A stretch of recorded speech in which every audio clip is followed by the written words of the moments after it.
ಹರಿ ಓಂ ಗುರುಭ್ಯೋ ನಮಃ. ಆತ್ಮೀಯರೆಲ್ಲರಿಗೂ ಕೂಡ ನಮಸ್ಕಾರ. ಆತ್ಮೀಯರೇ, ವಾರ ಭವಿಷ್ಯ ಕಾರ್ಯಕ್ರಮಕ್ಕೆ ತಮ್ಮೆಲ್ಲರಿಗೂ ಸಹ ಸ್ವಾಗತ. ಈ ವಾರ ಭವಿಷ್ಯ ಕಾರ್ಯಕ್ರಮದಲ್ಲಿ ವೃಶ್ಚಿಕ ರಾಶಿಯವರಿಗೆ ಯಾವ ರೀತಿ ಇದೆ ಅಂತ ನೋಡೋಣ. ಶ್ರೀ ಕ್ರೋಧಿನಾಮ ಸಂವತ್ಸರೆ ಉತ್ತರಾಯಣೆ ಶೇಷ ಋತು ಮಾಘ ಮಾಸೆ ಶುಕ್ಲ ಪಕ್ಷೆ ದಿನಾಂಕ 2 ಫೆಬ್ರವರಿ 2025ರಿಂದ ದಿನಾಂಕ 8 ಫೆಬ್ರವರಿ 2025ರವರೆಗೆ ಈ 7 ದಿನಗಳ ಕಾಲ ವೃಶ್ಚಿಕ ರಾಶಿಯವರಿಗೆ ಯಾವ ರೀತಿ ಇದೆ ಅನ್ನುವಂತಹದನ್ನು ನೋಡೋಣ. ನೋಡಿ, ದಿನಾಂಕ 2 ಭಾನುವಾರ ಶುಕ್ಲ ಚತುರ್ಥಿ ಹಗಲು 12 ಗಂಟೆ 15 ನಿಮಿಷವರೆಗೂ ಇರುತ್ತೆ. ಪಂಚಮಿ ತಿಥಿ ದಿನಪೂರ್ತಿ ಇರುವಂತಹದ್ದು. ಉತ್ತರಾಭಾದ್ರ ನಕ್ಷತ್ರ ರಾತ್ರಿ 12 ಗಂಟೆ 52 ನಿಮಿಷವರೆಗೂ ಇರುತ್ತೆ. ನೋಡಿ, ಇವತ್ತು ಜ್ಯೋತಿಷ್ಯ ವಿಚಾರ ನೋಡಿದ್ರೆ ನೋಡಿ, ವಿಶೇಷವಾಗಿ ನಿಮ್ಮ ಪ್ರಯತ್ನ ಬಲ, ಭಾತೃಸ್ಥಾನದಲ್ಲಿ, ಅಣ್ಣ ತಮ್ಮಂದ್ರ ಮಧ್ಯೆ, ಕುಟುಂಬದಲ್ಲಿ ವಿಶೇಷವಾಗಿ ಒಲವು ಬರುವಂತಹದ್ದು, ಒಳ್ಳೆಯ ರೀತಿಯ ಪ್ರಯತ್ನ ಕಾರ್ಯಗಳಿಗೆ ಜಯ ಬರುವಂತಹದ್ದು, ಮನೆಯಲ್ಲಿ ಸ್ವಲ್ಪ ಸಮಾಲೋಚನೆಗಳಾಗುವಂತಹದ್ದು, ಏನು ಮಾಡೋಣ, ಏನು ಬೇಡ, ಯಾವ ಕೆಲಸ ಕಾರ್ಯಗಳಲ್ಲಿ ಇಂಪ್ರೂವ್ಮೆಂಟ್ಸ್ ತಗೊಳ್ಳೋಣ ಅನ್ನುವಂತಹದ್ದು, ಸ್ವಲ್ಪ ಅಣ್ಣ ತಮ್ಮಂದಿರಾಗಿರ್ಬೋದು, ಅಕ್ಕ ತಂಗೀರಾಗಿರ್ಬೋದು, ಇವೆಲ್ಲ ಕೂಡ ಡಿಸ್ಕಸ್ ಮಾಡುವಂತಹದ್ದು, ಒಂದು ಡಿಸಿಷನ್ಸ್ ಮೇಕಿಂಗ್ ತಗೊಳ್ಳುವಂತಹ ಅಭಿಪ್ರಾಯಗಳ ನಿರ್ಣಯ ಹೆಚ್ಚಾಗಿ ಇವತ್ತು ನಡೆಯುತ್ತೆ. ಇನ್ನು 3ನೇ ತಾರೀಕು ಸೋಮವಾರ ಶುಕ್ಲ ಪಂಚಮಿ ಆಗಲು 10 ಗಂಟೆ 1 ನಿಮಿಷವರೆಗೂ ಇರುತ್ತೆ. ದಿನಪೂರ್ತಿ ಷಷ್ಠಿ ತಿಥಿ ಇರುವಂತಹದ್ದು. ರೇವತಿ ನಕ್ಷತ್ರ ರಾತ್ರಿ 11 ಗಂಟೆ 18 ನಿಮಿಷವರೆಗೂ ಇರುತ್ತೆ. ನೋಡಿ, ಇವತ್ತು ವಿಶೇಷವಾಗಿ ನಿಮ್ಮ ಪ್ರಯತ್ನ ಕಾರ್ಯಬಲ ಲಾಭದಾಯಕವಾಗಿರುತ್ತೆ. ಸ್ವಲ್ಪ ಕಷ್ಟ ಬರುತ್ತೆ, ಶ್ರಮ ಬರುತ್ತೆ, ಅಡಚಣೆ ಬರುತ್ತೆ, ಆದರೂ ಸಹ ಆದಾಯಗಳಿಂದ ನಿಮ್ಮ ಪರಾಕ್ರಮನ ಗೆಲ್ಲಿಸ್ಕೊತೀರಾ, ನಿಮ್ಮ ಪ್ರಯತ್ನವನ್ನು ಸಾಧಿಸ್ತೀರಾ. ಈ ರೀತಿಯ ವಿಶೇಷವಾಗಿ ಬಲ ಸಿಗುತ್ತೆ. ಮತ್ತು ವಿದ್ಯಾರ್ಥಿ ಮಿತ್ರಗಳಿಗೆ ಬಹಳಷ್ಟು ಅಭಿವೃದ್ಧಿದಾಯಕ ಪ್ರಯತ್ನಗಳು ಲಾಭದಾಯಕವಾಗಿ ಸಕ್ಸಸ್ ಆಗುವಂತಹದ್ದಿರುತ್ತೆ.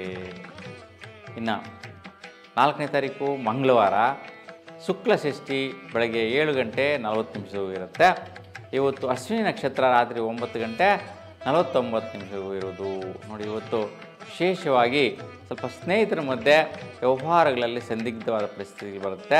ಅದಕ್ಕೆ ಸ್ನೇಹಿತರ ಜೊತೆ ಯಾವುದೇ ರೀತಿ ಒಡಂಬಡಿಕೆಗಳು, ವ್ಯವಹಾರಗಳು, ಕಮಿಟ್ಮೆಂಟು ಮಾಡ್ಕೊಳ್ಳೋಕ್ಕೆ ಹೋಗೋದು ಬೇಡ.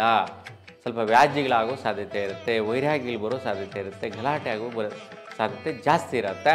ಅದಕ್ಕೋಸ್ಕರ ನೀವು ಗಣಪತಿಯನ್ನು ದರ್ಶನ ಮಾಡಿ ಕಡಲೆ ಪ್ರಸಾದವನ್ನು ಅಲ್ಲಿ 10 ಜನಕ್ಕೆ ಹಂಚೋದ್ರಿಂದ ಶ್ರೇಷ್ಠವಾದ ಫಲ ಪಡಿತೀರಾ. ದಿನಾಂಕ 5 ಬುಧವಾರ ಶುಕ್ಲ ಅಷ್ಟಮಿ ರಾತ್ರಿ 3 ಗಂಟೆವರೆಗೂ ಇರುತ್ತೆ. ಇವತ್ತು ಭರಣಿ ನಕ್ಷತ್ರ ರಾತ್ರಿ 8 ಗಂಟೆ 35 ನಿಮಿಷವರೆಗೂ ಇರೋದು. ಇವತ್ತು ರಥಸಪ್ತಮಿ ಕಾರ್ಯಕ್ರಮ ಆಚರಣೆ ಮಾಡುವಂತಹದ್ದು ವಿಶೇಷವಾಗಿ ಒಳ್ಳೆಯದಾಗಿರುತ್ತೆ. ಇವತ್ತು ನೋಡಿ, ವಿಶೇಷವಾಗಿ ದಂಪತಿಗಳಿಗೆ ಶ್ರೇಷ್ಠವಾದ ದಿನ. ಸ್ವಲ್ಪ ದೇವತಾ ಕಾರ್ಯಗಳು ಮಾಡುವಂತಹ ವಿಚಾರದಲ್ಲಿ, ಮನೆ ಕಡೆ ಮಕ್ಕಳ ವಿಚಾರದಲ್ಲಿ ಸಂತೃಪ್ತಿ ಪಡುವಂತಹದ್ದು, ಸ್ವಲ್ಪ ಖರ್ಚು ವೆಚ್ಚಗಳು ಬರುವಂತಹದ್ದು, ಮಿತ್ರ ಸಹಯೋಗ ತುಂಬ ಚೆನ್ನಾಗಿರುತ್ತೆ. ದಿನಾಂಕ 6 ಗುರುವಾರ ಶುಕ್ಲ ನವಮಿ ರಾತ್ರಿ 12 ಗಂಟೆ 51 ನಿಮಿಷವರೆಗೂ ಇರೋದು. ಇವತ್ತಿನ ದಿನ ಕೃತಿಕಾ ನಕ್ಷತ್ರ ರಾತ್ರಿ 7:30ವರೆಗೂ ಇರುತ್ತೆ. ನೋಡಿ, ಇವತ್ತಿನ ದಿನ ವಿಶೇಷವಾಗಿ ಯಾರೆಲ್ಲ ವ್ಯಾಪಾರಸ್ಥರಿರ್ತೀರಾ, ವ್ಯವಹಾರಸ್ಥರಿರ್ತೀರಾ, ಯಾವುದೋ ಒಂದು ರೀತಿಯ ಒಂದು ವಹಿವಾಟನ್ನು ಮಾಡ್ತಾ ಇರ್ತೀರ, ಅಂತಹ ಅವರಿಗೆ ಶ್ರೇಷ್ಠವಾಗಿ ಕೆಲಸದಲ್ಲಿ ಜಯ, ಪ್ರಯತ್ನದಲ್ಲಿ ಬಲ ಸಿಗತ್ತೆ. ಈ ವಿಚಾರದಲ್ಲಿ ಕುಟುಂಬದಲ್ಲಿ, ನಿಮ್ಮ ಒಂದು ದಾಂಪತ್ಯದಲ್ಲಿ ಸುಖದಾಯಕವಾದಂತಹ ಒಲವು, ಅಭಿಪ್ರಾಯಗಳು, ನಿರ್ಣಯಗಳು ಚೆನ್ನಾಗಿರುತ್ತೆ. ಯಾವುದೇ ರೀತಿಯ ವೈಪರೀತ್ಯಗಳು, ತೊಂದರೆಗಳು ಇರೋದಿಲ್ಲ. ಇನ್ನು ದಿನಾಂಕ 7 ಶುಕ್ರವಾರ ಶುಕ್ಲ ದಶಮಿ ರಾತ್ರಿ 10 ಗಂಟೆ 55 ನಿಮಿಷವೂ ಇರುತ್ತೆ. ಇವತ್ತು ರೋಹಿಣಿ ನಕ್ಷತ್ರ ರಾತ್ರಿ 8 ಗಂಟೆ 22 ನಿಮಿಷವೂ ಇರೋದು. ನೋಡಿ, ಇವತ್ತು ವಿಶೇಷವಾಗಿ ಭಾಗ್ಯ ಪ್ರಯತ್ನಗಳಿಂದ ದಂಪತಿಗಳಿಗೆ ಶ್ರೇಷ್ಠವಾದಂತಹ ದಿನ. ನೋಡಿ, ಯಾರೆಲ್ಲ ಇವತ್ತಿನ ದಿನ ತುಂಬ ಶುಭವಾದ ದಿನ, ಶುಕ್ಲ ದಶಮಿ ಶುಕ್ರವಾರ, ರೋಹಿಣಿ ನಕ್ಷತ್ರ ಶುಭವಾದಂತಹ ನಕ್ಷತ್ರದ ದಿನ.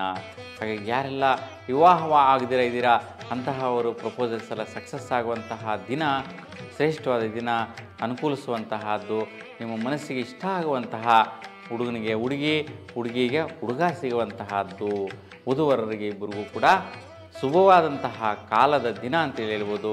ಇವತ್ತು ಯಾರೆಲ್ಲ ವಿವಾಹ ಆಗದಿರ ಇದ್ದೀರಾ ಅಂಥವರೆಲ್ಲರೂ ಕೂಡ ನಿಮಗೆ ಕಾಂಟ್ಯಾಕ್ಟ್ಸ್ ಇರುವಂತಹ ಜಾಗದಲ್ಲಿ, ಅನುಕೂಲ ಇರುವಂತಹ ಜಾಗದಲ್ಲಿ ವಿವಾಹಕ್ಕೆ ಪ್ರಯತ್ನ ಮಾಡಿ. ಶುಭವಾದಂತಹ ಕಾರ್ಯ ನಿಮ್ಮ ಜೀವನದಲ್ಲಿ ದಾಂಪತ್ಯ ಸೌಖ್ಯಕ್ಕೆ ಮಾರ್ಗದರ್ಶನ ಆಗುತ್ತೆ. ಇವತ್ತು ಅದೇ ಒಂದು ಮಹಾಭಾಗ್ಯ ಆಗಿರುತ್ತೆ. ಇವತ್ತಿನ ದಿನ ಪ್ರಯತ್ನ ಮಾಡಿ, ತುಂಬ ಶುಭ ಫಲ ಇದೆ. ಇನ್ನು ದಿನಾಂಕ 8 ಶನಿವಾರ ಶುಕ್ಲ ಏಕಾದಶಿ ತಿಥಿ ಇರೋದು ರಾತ್ರಿ 9 ಗಂಟೆ 16 ನಿಮಿಷವರೆಗೂ. ಮೃಗಶಿರ ನಕ್ಷತ್ರ ಸಾಯಂಕಾಲ 6 ಗಂಟೆ 7 ನಿಮಿಷದವರೆಗೂ ಇರುತ್ತೆ. ಇವತ್ತು ವಿಶೇಷವಾಗಿ ನಿಮ್ಮ ಪ್ರಯತ್ನಗಳು, ಹಠವಾದಂತಹ ಸಾಧನೆ ಪ್ರಯತ್ನಗಳು, ಅಣ್ಣ ತಮ್ಮಂದರ ಮಧ್ಯೆ ಇರ್ತಕ್ಕಂತಹ ಒಂದು ಒಡಂಬಡಿಕೆಯ ಒಂದು ಮಾತುಕತೆಗಳು, ವ್ಯವಹಾರಗಳು ಸೆಟಲ್ಮೆಂಟ್ ಆಗುವಂಥದ್ದು, ನಿಮ್ಮ ಅಭಿಪ್ರಾಯಗಳಿಗೆ ತಕ್ಕಂತೆ ಪ್ರತಿಫಲಗಳು ಮತ್ತು ಸುಖದಾಯಕವಾದಂತಹ ಯೋಗಗಳು ಬರುತ್ತೆ. ಸ್ವಲ್ಪ ಆರೋಗ್ಯದ ಕಡೆ ಗಮನಿಸಬೇಕು. ಏನಪ್ಪ ಅಂತಂದರೆ ಸ್ವಲ್ಪ ಡೈಜೆಷನ್ ರಿಲೇಟೆಡ್ ಇಶ್ಯೂ ಬರ್ಬೋದು, ENT ಸಮಸ್ಯೆಗಳು ಬರೋ ಸಾಧ್ಯತೆ ಇರುತ್ತೆ. ಸ್ವಲ್ಪ ಜಾಗೃತೆಯಿಂದ ಇರಿ. ಕುಜನನ್ನು ಪ್ರಾರ್ಥನೆ ಮಾಡಿ ಸುಫಲನ ಪಡಿತೀರಾ. ಇಲ್ಲ ಮನೆಯಲ್ಲಿ ತಂಬಿಟ್ಟು ದೀಪವನ್ನು ತುಪ್ಪದಿಂದ ಬೆಳೆಸೋದ್ರಿಂದ ಈ ಒಂದು ವೈಪರೀತ್ಯ ನಿವಾರಣೆ ಆಗುತ್ತೆ. ಹಾಗಾಗಿ ವೃಶ್ಚಿಕ ರಾಶಿಯವರಿಗೆ ವಾರದಲ್ಲಿ ಶುಭವಾದಂಥ ಫಲಗಳಿದೆ. 2 ದಿವಸಗಳು ಸ್ವಲ್ಪ ಮಟ್ಟಿಗೆ ವೈಪರೀತ್ಯ ಬಿಟ್ಟರೆ ಬೇರೆ ಯಾವುದೇ ರೀತಿ ಅಸಂತೃಪ್ತಿಕರವಾದಂಥ ದಿನಗಳು ಇರುವುದಿಲ್ಲ. ನಿಮ್ಮೆಲ್ಲರಿಗೂ ಸಹ ನಿಮ್ಮ ಇಷ್ಟದೇವರ ಅನುಗ್ರಹ ಸದಾಕಾಲ ನಿಮ್ಮ ಮೇಲೆ ಇರಲಿ ಅಂತ ಭಗವಂತನಲ್ಲಿ ಪ್ರಾರ್ಥಿಸ್ತಾ ಎಲ್ರಿಗೂ ಶುಭವಾಗಲಿ. ನಮಸ್ಕಾರ.